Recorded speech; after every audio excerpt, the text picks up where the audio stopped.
I would do as I was required to do, and I would have no hesitation in so doing.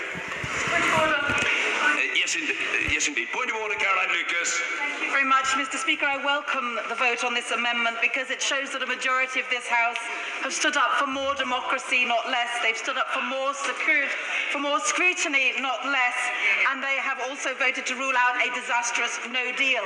But I believe it will also give us a chance, Mr. Speaker, to let the people have a final say as they're demanding outside here now, over 1 million of them, demanding that right. The Prime Minister has changed his own mind more times than we can possibly count, most recently on the issue of the border in the Irish Sea. It cannot be right that the British people are the only ones who are not allowed to change their minds, and I look forward to the opportunity that this vote affords us to come back to put whatever deal is in front of us to that confirmatory ballot. To the Honourable Lady for a point of order. I say to her publicly what I said to her privately, that I'm sorry that on account of constraints of time and a desire to bring matters to a conclusion, I was not able to call her today in the debate, but she has at least had a mini speech in the form of her point of order, and I know that no power on earth would or should stop the Honourable Lady contributing frequently on future occasions, and I certainly look forward to that. Point of order, Mr. Yes, very well. Point of order, Mr. Vernon Coker. Mr. Speaker, is there any power that you have to enable this House and indeed the public to properly understand what the Prime Minister has actually just said to us? According to the law passed by this House, if a deal or no deal is not agreed, then there is a letter attached to that Act which the Prime Minister is required to send today, the 19th of October. Now, it may be my misunderstanding, Mr. Speaker, but I have no idea from what the Prime Minister said as to whether he's actually going to write and sign that letter or whether he's not going to do that. If he's not going to do it, Mr. Speaker, that means he's not complying with the law that has been passed by this House of Commons. Any of our constituents who don't comply with the law face the consequences. Is there anything that we can do to properly understand whether the Prime Minister intends to comply with the legislation and send a letter, or whether he's simply going to ignore it? Well, my understanding, and I'm not a lawyer, I say that as a matter of some very considerable pride, is that the legal position is clear, and I don't dissent from what the honourable gentleman has just said about the legal position. Ministers have made, and I say this quite neutrally, a number of statements about adherence to or compliance with the so-called Ben Act. Those statements haven't always been immediately and obviously compatible with each other. I think we have to await the development of events. In general terms, it is of course true to say that ministers have emphasised their commitment to observe the law, including the Prime Minister has said that on a number of occasions. It is also true that the Prime Minister has indicated that he is not willing to seek an extension. My understanding of the legal position is the same as that of the honourable gentleman. I think that we must await the development of events. The honourable and learned lady from the Scottish National Party raised a similar concern about this matter. It has now been echoed by the honourable gentleman. Further enlightenment may follow when the Leader of the House uncoils, when he uncoils and addresses us from the dispatch box. I don't know. I'm not psychic. We shall see. But what I would say is I think that matters are coming to a conclusion today. But the House will sit on Monday, and I confidently anticipate that the honourable gentleman will be in his place and ready to leap to his feet with alacrity to advance his point of view and that of others. The honourable gentleman for Horsham is shaking his head in a mildly eccentric manner. Not at me. Indeed. Well, we're deeply grateful. I wasn't looking to call the honourable gentleman, though if he particularly wanted to raise a point of order, and especially as he used to be my constituent, far be it from me to deny him. Not today. Okay, fair enough. I think a point of order, the Leader of the House. Point of order, Mr. Jacob Rees-Mogg. Thank you, Mr. Speaker. In the light of today's decision, I should like to inform the House that Monday's business will now be a debate on a motion relating to Section 13(1)(b) of the European Union Union Withdrawal Act 2018, and I shall make a further business statement on Monday. Well, I note what the leader has said, and we will hear what others have to say. And a point of order, and that's been done by the honourable gentleman on a point of order. On a point of order, the Shadow Leader of the House, Valerie Vaz. Can I thank the leader for making that point of order, and in response would like to ask him, through you, Mr. Speaker, why we are having a rerun of the vote. If that's not the case, could the bill be published, and could the bill be debated in an orderly way? And thirdly, how discourteous is this to Her Majesty the Queen when we are still debating the Queen's speech? When are we likely to debate the remainder days of the Queen's speech? Well, I note what the honourable lady said. Of course I'll come to the honourable gentleman. Point of order, Mr. Wishart. I'm also grateful to the Leader of the House for announcing that additional piece of business on Monday, and I deeply share the concerns of the Honourable Lady when it comes to these issues. First of all, what's happening to the Queen's speech? What will now happen to the debates that's supposed to happen and the votes that we're going to be supposed to be concluding the Queen's speech on Tuesday and Wednesday? This is a huge discourtesy to the House. If the Right Honourable Gentleman wanted a vote on this government's deal, he could have had it 20 minutes ago. That was the right time to do it. We deserve some sort of explanation as to why this is being brought back on Monday so quickly without any conversation or discussions across usual channels, and no discussions and debate at all with other parties in this House. I think he has to get back to his feet and explain a little bit more about what he's intending and why he never took advantage of the opportunity to have a vote on this just 20 minutes ago. Point of order.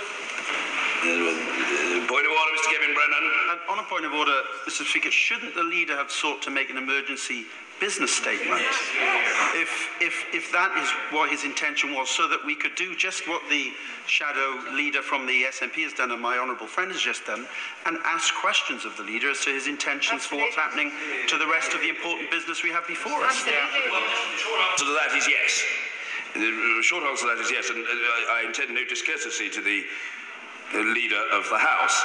It had been intimated to me, albeit not by the Right Honourable Gentleman, that in the event of the government being defeated on the Amendment A, it would be the Executive's intention to bring forward an emergency business statement.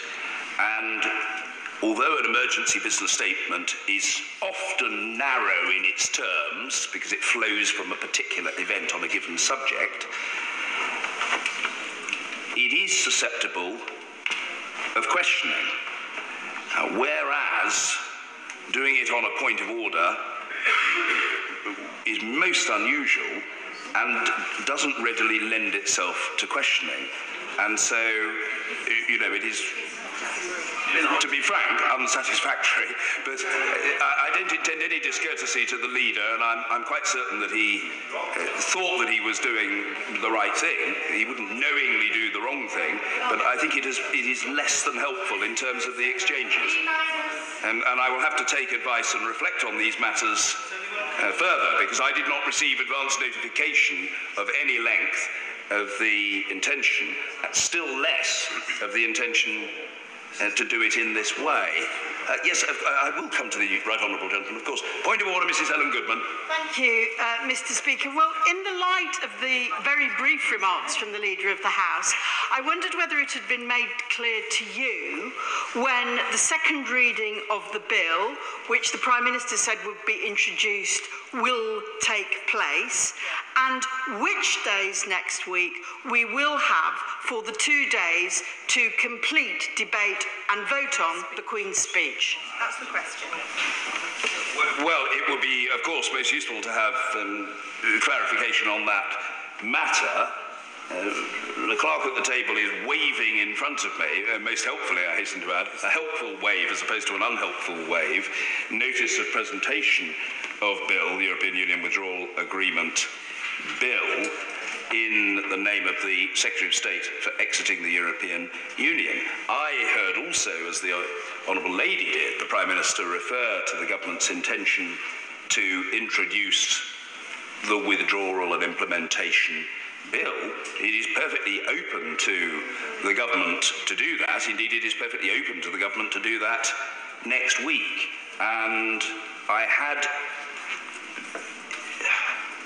anticipated or surmised that that might be the likely course of action for the government to follow, which would be an entirely reasonable course of action, but I'm not at this stage receiving any explicit indication that that is what the government intends to do on Monday. And this doesn't altogether assist the House. Colleagues can reflect further on these matters. A point of order, Mr. McFadden. Thank you, Mr. Speaker. This is a slightly odd situation because the question that I want to ask, I'd really like to ask to the Leader of the House, but because he's not made a business statement, he's made a point of order, I find myself having to put it to you.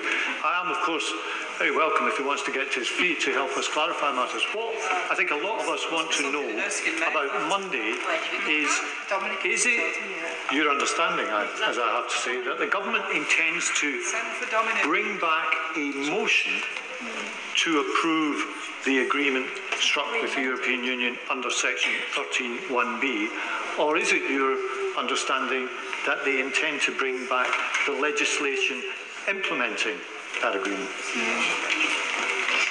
Well, as things stand, at 3:17 on Saturday afternoon, I have heard what the Right Honourable Gentleman has heard.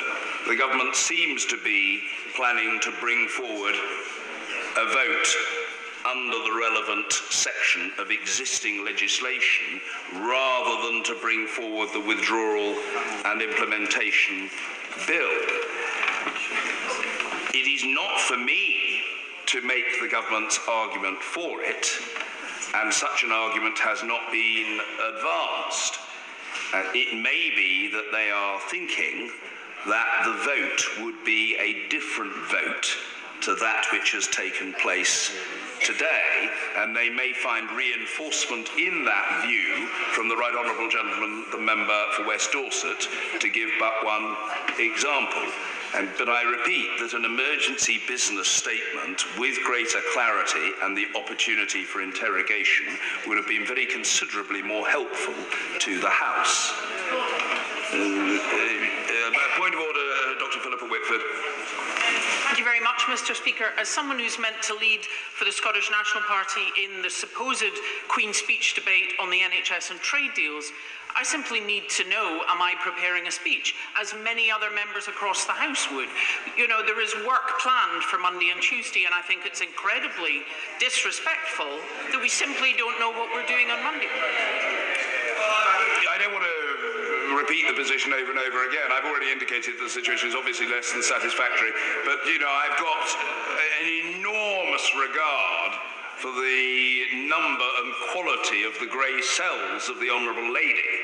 So it seems to me that if she is required at short notice to shift from the penning of one type of speech to the construction of another, and it will be, for her, the equivalent of swatting a hornet.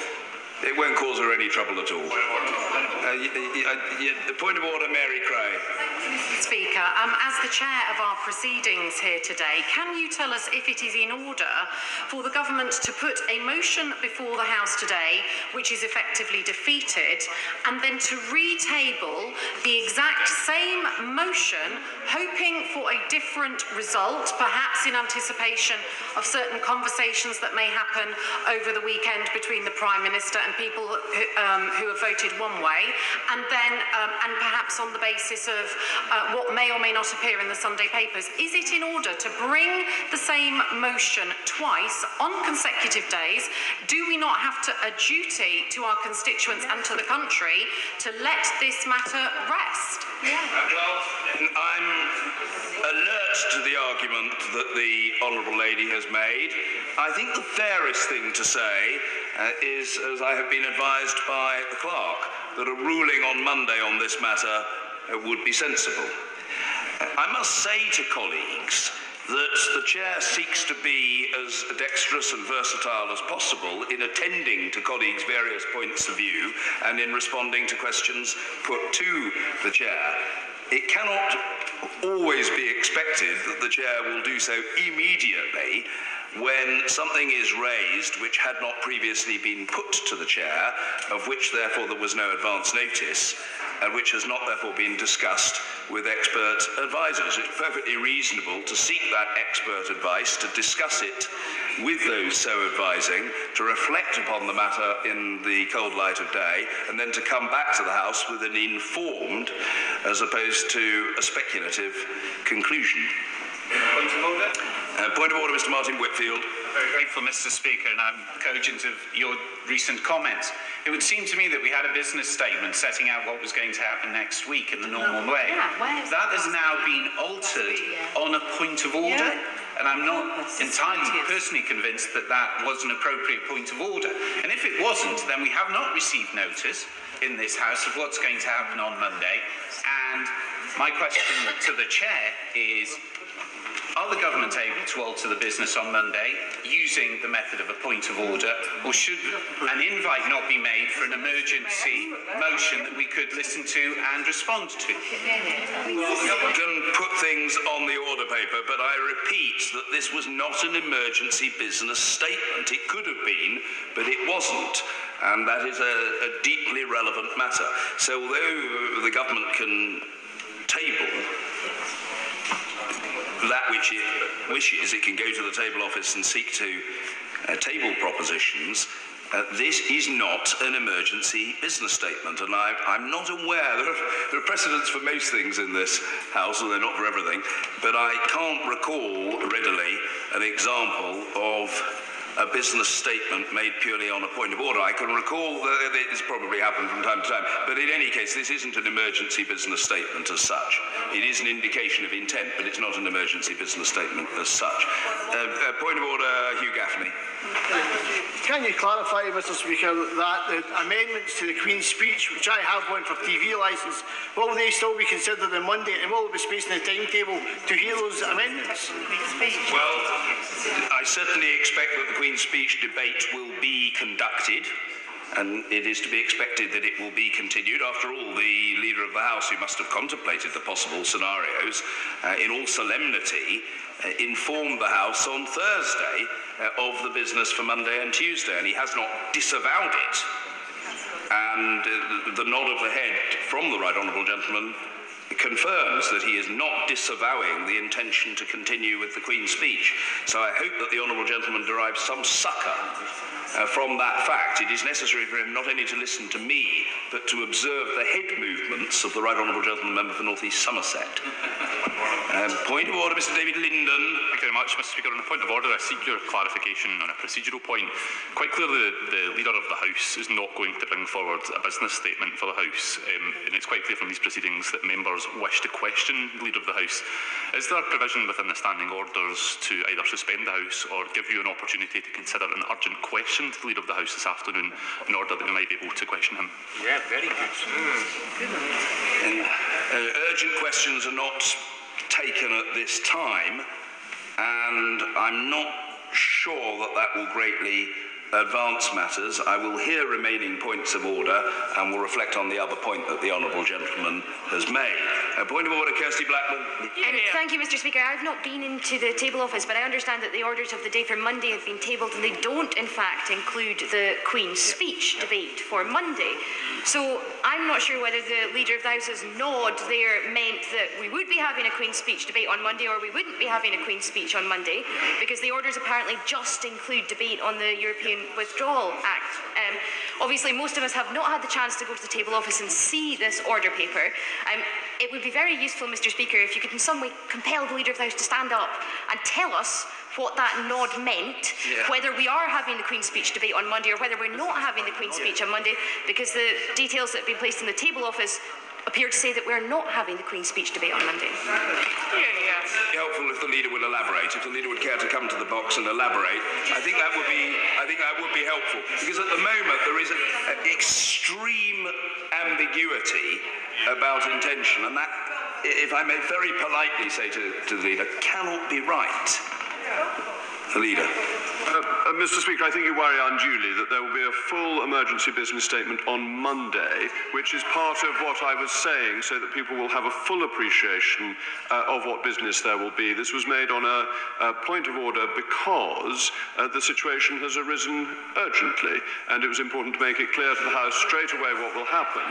But as honourable and right honourable members will know, statements come very early in the day, and therefore there will be an opportunity for a full understanding of how business will develop. With regard to the Queen's Speech debate, the Queen's Speech debate will continue, but Monday will be as I set out on the point of order I raised a few moments ago. Well, it will be if it's orderly. It will be if it's orderly, and I will reflect upon that matter, and the government isn't the arbiter of what is orderly, as the right honourable gentleman knows, and as I indicated to him in the course of the exchanges on the business question on Thursday, and that is a matter that brooks of no contradiction whatsoever. Even if people feel that they are immensely knowledgeable about procedure or have a right to have their own way, or both, they can do so only within the rules. Point of order, Mr. Chris Leslie. Speaker, further to what appears to be a sort of quasi-business statement from the Leader of the House, which was or wasn't, about matters that the House may be discussing on Monday, but we haven't had proper notice of, nor would we have had a day intervening of anything tabled today for discussion on Monday, which would be the normal course of events. The suggestion that we should repeat the same debate on essentially the same matter, Section 13B motion, would surely be contrary to all of our normal practices, where the government of the day, if a matter has been disposed of, cannot repetitiously and vexatiously keep asking that same question until they get the answer that they prefer. So, Mr. Speaker, I don't ask for you to rule on this matter now, but I would strongly urge you to take account of the fact that many of us would feel that this would be an abuse of the power of the executive, just because they didn't get the answer they wanted today, to come back on Monday and ask the same thing again. Well, I concur with that sound advice from the clerk at the table. The honourable gentleman has made a good case, which should be duly considered. If I heard the honourable gentleman correctly, I think he said that he was not looking for me to make a definitive ruling from the chair now, and I'm most grateful to the honourable gentleman for that, because I'm not minded to do so. However, I say in all seriousness and candour to the honourable gentleman, again, that he has made a good case. I have heard his point. It has been amplified by many other colleagues, and I will reflect on it and give what I hope is a fully considered ruling on this matter on Monday. I will do so, of course, having taken advice in appropriate quarters. I hope that is helpful to the honourable gentleman and indeed to the House.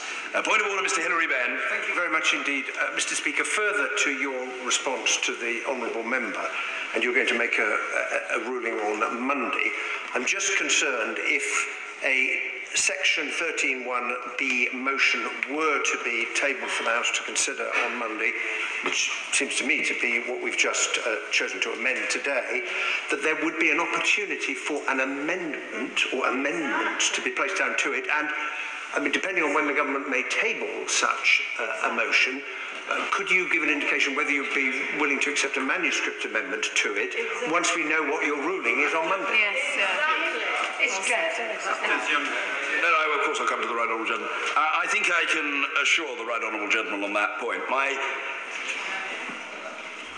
instinctive and unfailing approach, to the best of my limited ability, is to try to facilitate the House. It flows from that I do not want the House to be disadvantaged. In the ordinary course of events, one would hope that there was adequate notice of a motion and therefore an opportunity for amendments to be submitted on an earlier day. If there is no reasonable opportunity in this case, but there is, and I say but there is, it remains to be seen whether there is, an orderly motion before the House tabled at rather short notice, It must be right that there should be an opportunity for manuscript amendments to be tabled so that alternative propositions can be put before the House. So I think I can say without fear of contradiction that that would be the case. And it would be, I think, desirable in terms of processing these matters for any such amendments. If the government's motion has gone down today, a simple nod of the head would suffice. I'm grateful. And to be down, that such amendments to be down by midday on Monday, but you know, I'm happy to hear other views about that, but that would be my instinct, that by midday would be helpful. But yes, there would be an opportunity for manuscript amendments. And of course, a point of order, Sir Oliver Letwin. I'm very grateful to you, Mr. Speaker. There are 2 points that I just want to put on record that may be worth considering when you're making your decision about whether this is an orderly proposal. The first is that, contrary to what one might assume, it is not the case that even if the Prime Minister has written his letter tonight, as I believe he now will and must, that this motion which the government has now put down is in a substantially different context, would have a substantially different effect from the one which they tried today, but which the House rejected. And the reason for that is that in the Ben Act, we provided very specifically that if there is a validation by the House through an approval of the withdrawal agreement subsequent to the depositing of the letter with the European Union, that letter can then automatically and immediately be withdrawn. So what the government is attempting in this motion to do is nothing more and nothing less than to repeat what would have been the effect of today on Monday. Secondly, I think it is important that the decision of the House today, when it passed the amendment and then subsequently passed the motion as amended, was specifically that the House was withholding approval unless and until the legislative stages of implementation had occurred. And this very clearly flies in the face of that, because it seeks the approval of the House without the legislative stages having been approved. Now, I understand entirely why the government is trying to do this, because of course it would negate the whole effect of the amendment today, rather than moving us on to the second reading of the withdrawal implementation bill, as I had hoped and expected. But I wanted to point those things out to you because I think it's material when deciding whether it's orderly. Well, that is an extremely helpful series of points from the Right Honourable Gentleman. I merely, in responding to the Right Honourable Gentleman, repeat what others will have heard, namely that the Prime Minister himself talked about introducing the legislation. I cannot recall off the top of my head whether he referred to when that would happen. I don't know whether he said that it would be next week, but he certainly did indicate that that was the intention.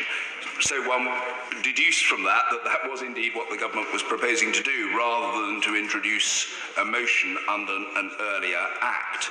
So that too is, in a sense, grist to the mill of the concern expressed by the Honourable Gentleman Member for Gedling and by others. And it is most helpful of the Right Honourable Gentleman to offer me his expert view in this public forum, the better to assist me in deliberating on this matter in the next couple of days. In fact, less than a couple of days.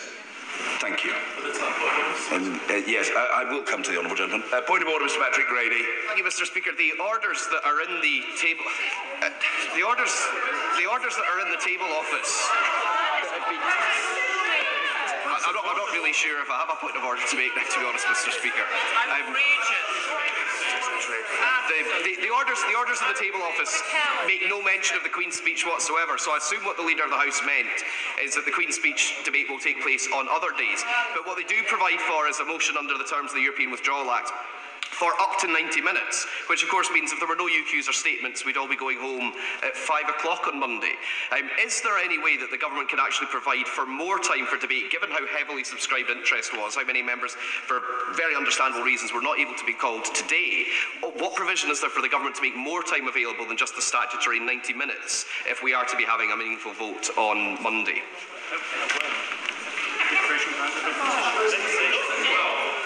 People are bound by the standing order, but it's possible to put a Business of the House motion down, but it would have to be done before the close of business today. I'm very sorry that the leader has left. I know some colleagues are complaining about that, but you know, this is not a business statement or a business question. And indeed, I know colleagues are indicating from a sedentary position that they think it should be a business statement, and I had anticipated that it would be an emergency business statement, but it has not been. If it were a business statement or an emergency business statement, the Leader of the House would obviously stay throughout the exchanges, but it wasn't, and he hasn't, and colleagues must form their own view of that. Yes, of course, I'll come to other colleagues. Point of order, Mr. Stephen Doughty.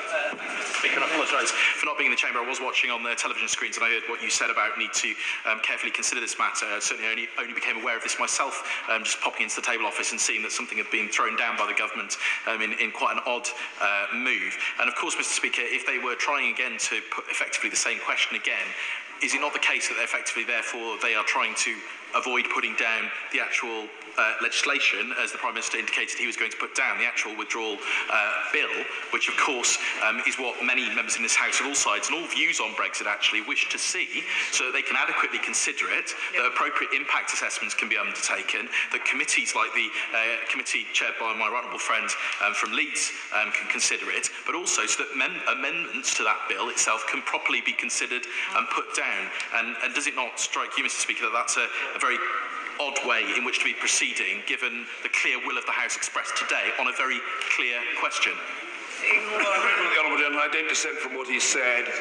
Whether the particular question that the government would be minded to table, or indeed has attempted to table, is exactly the same as that which was put today is less clear.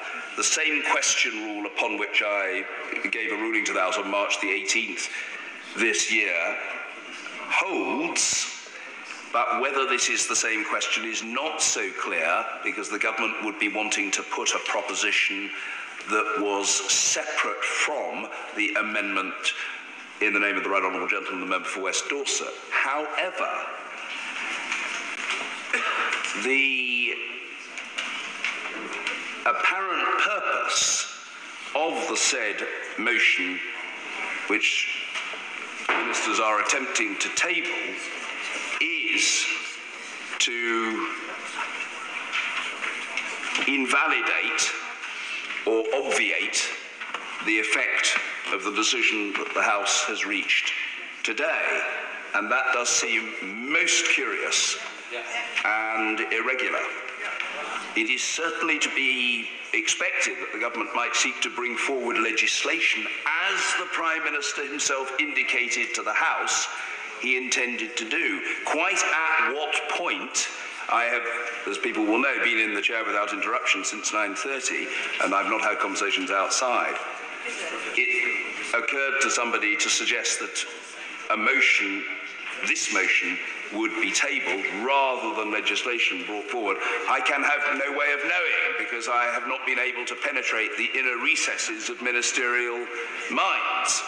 But I can only say that when I have reflected on this matter, I will give a full ruling, and I very, very, very politely reiterate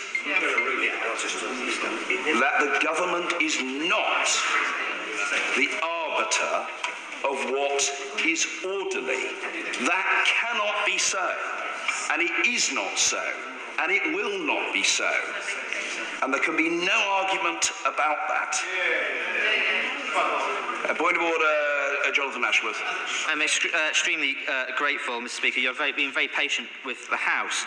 You will be aware that hitherto a regret motion to the gracious address had been tabled in the name of the Leader of the Opposition and myself about the future of the National Health Service and seeking to exempt the National Health Service from a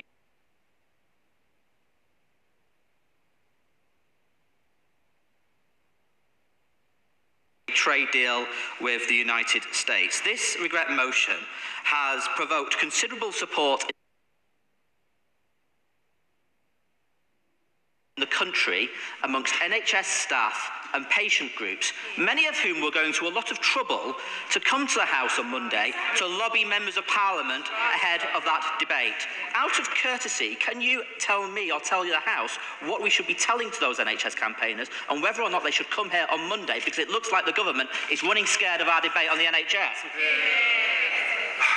Well, it's not for me to advise people on their travel plans, but I do take very seriously what the Shadow Secretary of State has just said on that extremely important matter, about which not many thousands or tens of thousands, but hundreds of thousands, indeed millions of people feel very, very strongly. And it would be most unfortunate if people who may not have that regular an interaction with or cause to pay visits to the House intend to visit the House, they are inconvenienced and disadvantaged with very little notice and without explanation, let alone apology. I cannot think that that conduces to the better reputation of the House. People will have to make their own judgment about whether to come, and the Honourable Gentleman will doubtless offer them his advice. But I think I have given colleagues an indication of my unhappiness with the procedure that has been adopted by representatives of the executive branch. And I will bear colleagues' concerns in mind in ruling on this matter on Monday. Yes, of course. Point of order, Sir Christopher Chope. Mr. Speaker, do you think that this is an issue which should be referred to the Procedure Committee? Because it always used to be a convention that we had decent notice of the business that we were going to have. That convention has been, in a sense, undermined by the practice, which is more recent, that, for example, on a Standing Order 24 application, the debate is taken immediately after that application has been granted rather than on the following day, which enables people to have notice. So we've got some dangerous precedents, might I say, of business being changed at very short notice to the detriment of members of this House and to members of the public who might want to come and attend our proceedings. And might I suggest that if this was referred to the Procedure Committee, then the Procedure Committee might be able to recommend some tightening of standing orders so that this sort of situation didn't arise again. And can I, while I'm on my feet, just say that it looks as though, from what the Leader of the House said on his point of order, that a motion is being put down on Monday under section 1301B, but that motion is not also going to be under section 11A of the 2019 Act, and therefore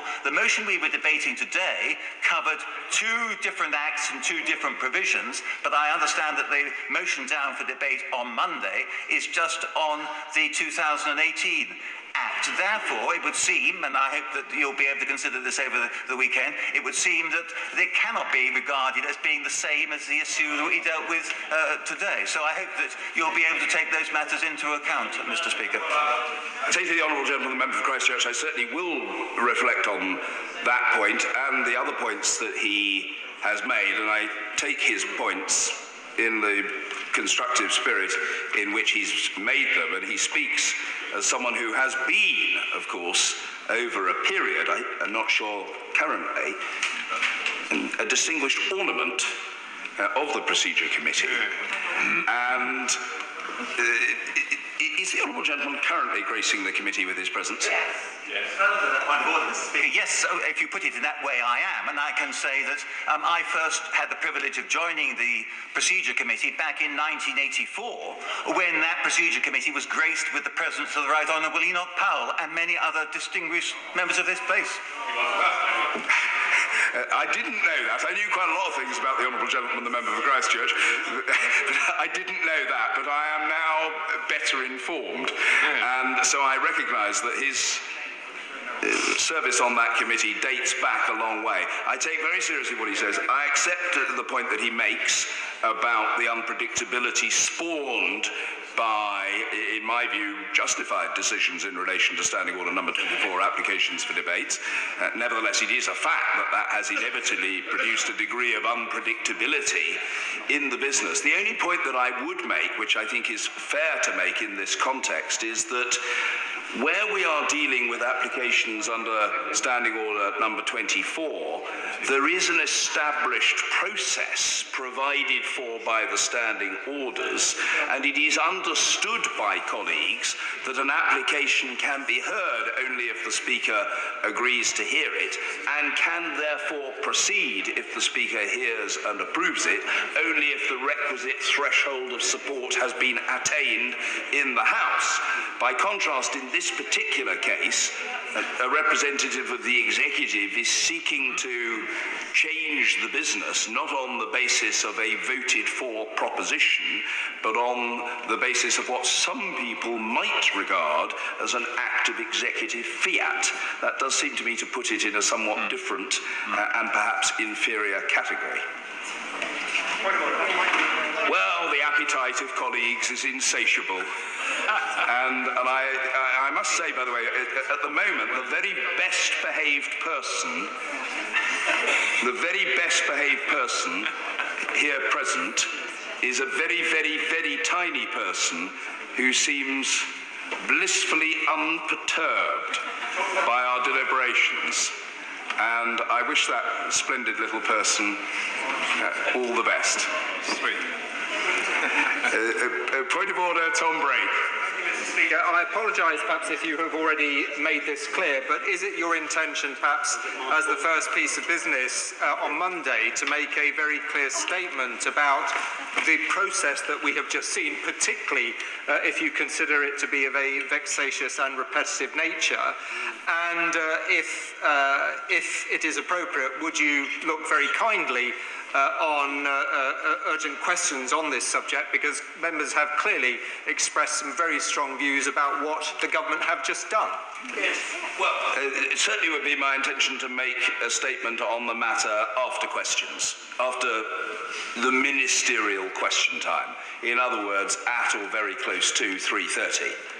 It seems to me to be a matter of genuine urgency, and therefore it would be right to have a decision on the matter communicated to the House before the House might treat of other questions or statements, and certainly before the commencement of public business.